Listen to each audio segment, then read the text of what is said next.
പെരിയാറിൽ വീണ്ടും മാലിന്യം. വ്യവസായശാലകൾ കനത്ത മഴയിൽ കാനയിലൂടെ പൈപ്പ് ഘടിപ്പിച്ച് മാലിന്യം ഒഴുക്കിയതെന്നാണ് നാട്ടുകാരുടെ ആരോപണം. മലിനീകരണ നിയന്ത്രണ ബോർഡ് ഉദ്യോഗസ്ഥർ സ്ഥലത്തെത്തി പരിശോധന നടത്തി. പെരിയാറിലേക്കാണ് സ്വകാര്യ കമ്പനി മാലിന്യം തള്ളിയതായി കണ്ടെത്തിയത്. കനത്ത മഴയിൽ കാനയിലൂടെ പൈപ്പ് ഘടിപ്പിച്ച് മാലിന്യം തള്ളിയെന്നാണ് നാട്ടുകാരുടെ ആരോപണം.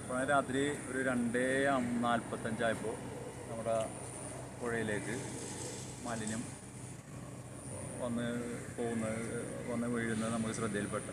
മഴവെള്ളം ഒഴുകി പോകാനുള്ള കാണയുണ്ട്.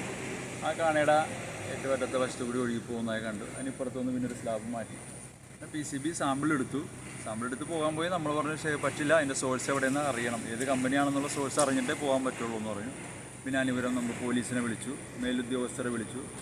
അവരൊക്കെ എന്ന് പറഞ്ഞിട്ടുണ്ടെങ്കിൽ അത് രാവിലെ ആവട്ടെ പിന്നെ ആവട്ടെ എന്നുള്ള നിലപാടാണ് ഉണ്ടായത്. കാരണം നമ്മളിവിടുന്ന് മാറിക്കഴിഞ്ഞാൽ ഇതെല്ലാം പിന്നെ അവർ സ്റ്റോപ്പ്, അവരെല്ലാ തെളിവുകളും നശിപ്പിക്കും. മലിനീകരണ നിയന്ത്രണ ബോർഡ് ഉദ്യോഗസ്ഥർ സ്ഥലത്തെത്തി പരിശോധന നടത്തി. ഇന്ന് പുലർച്ചെയോടെയായിരുന്നു സംഭവം. നമ്മുടെ സർവൈലൻസ് ടീം 1 മണി തുടങ്ങി ഇവിടെ ഉണ്ടായിരുന്നു. നമ്മൾ നോക്കി ഡിസ്ചാർജ് കണ്ടു. അതിന് സ്റ്റാറ്റിൽ സാമ്പിൾ എടുത്തു നമ്മൾ. അപ്പോൾ അതിനടുത്ത നടപടി ക്ലോഷർ കൊടുക്കാനുള്ള സാധ്യതയാണ് നോക്കുന്നത്. ഇവിടുന്ന് ആലോചിച്ച് CA സംസാരിച്ച് ന്യൂസ് ബ്യൂറോ, ആലുവ. നക്ഷത്ര ഗോൾഡ് ആൻഡ് ഡയമണ്ട്സിന്റെ എറണാകുളത്തെ ഏറ്റവും വലിയ ലൈറ്റ് വെയ്റ്റ് ഷോറൂം ഇനി ആലുവയ്ക്ക് സ്വന്തം. ആലുവ നക്ഷത്ര gold and diamonds, re opening shortly. നക്ഷത്ര ഗോൾഡ് ആൻഡ് ഡയമണ്ട്സ്,